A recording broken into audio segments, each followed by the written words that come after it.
প্রথমে আমি এখানে 200 গ্রাম পনির নিয়েছি। পনিরটাকে প্রথমে এইভাবে আমি বড় বড় সাইজের মানে 4টে টুকরো করে কেটে নিলাম। তারপরে এক একটা টুকরোকে নিয়ে আবারও হাফ করে কেটে নিতে হবে, কারণ এরকম যদি চৌকো পিসে একটু মোটা থাকে তাহলে কিন্তু স্যান্ডউইচটা দেখতে ভালো লাগবে না। তাই আমি এরকম একটু পাতলা করে কেটে নিচ্ছি। সমস্ত পনিরগুলোকে স্লাইস করে কেটে নিয়েছিলাম। এবার আমি ফ্রাইং প্যানে কিছুটা পরিমাণ বাটার দিলাম। একটা বাটারের টুকরো ভালো করে চারিদিকে ছড়িয়ে নিতে হবে। তারপরে সমস্ত পনিরের টুকরোগুলোকে এইভাবে ফ্রাইং প্যানের মধ্যে দিয়ে দিতে হবে আর পনিরের টুকরোগুলোকে উল্টে পাল্টে লাল লাল করে ভাজতে হবে। উল্টে পাল্টে পনিরের টুকরোগুলোকে হালকা লাল করে ভেজে নিয়েছিলাম। এবার এক সাইডে রেখে দিচ্ছি।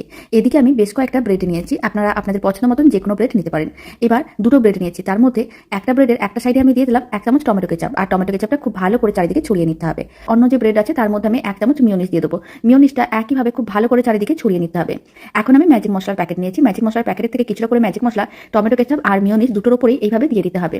এখন আমি ভেজে রাখা পনিরের টুকরোগুলোকে এইভাবে স্যান্ডউইচের উপরে রেখে দেবো, মানে মাঝখানে রেখে দেবো। প্রথমে আমি দুটো বড় সাইজের টুকরো দিলাম, তারপরে কিন্তু এদিক ওদিক ফাঁকা আছে, তাই একটা টুকরোকে হাফ করে কেটে দুটো সাইডে দিয়ে দিলাম। এবার একটা চিজ স্লাইস নেবো। চিজ স্লাইসটাকে এইভাবে রেখে দেবো উপরে। তারপরে ভালো করে উল্টো দিকটাকে রেখে আটকে নিতে হবে। অল্প একটু বাটার দিলাম। বাটারের টুকরোটা ভালো করে ছড়িয়ে নিতে হবে আর বাটারের টুকরো মেল্ট হওয়ার জন্য অপেক্ষা করতে হবে। যখন বাটারের টুকরোটা মেল্ট হয়ে যাবে তখন যে স্যান্ডউইচটা বানিয়ে রেখেছিলাম সেখান থেকে একটা স্যান্ডউইচ নিয়ে নিলাম আর উল্টে পাল্টে দুদিকে হালকা লাল করে ভেজে নিতে হবে। আপনারাও এইভাবে নিরামিষ স্যান্ডউইচের রেসিপিটা বাড়িতে বানিয়ে দেখতে পারেন, যা ছোট থেকে বড় যে কেউ খুবই পছন্দ করবে। বানানো তো একেবারেই সহজ, খুব কম সময়ের মধ্যে আর কম উপকরণ দিয়ে বানানো যায়।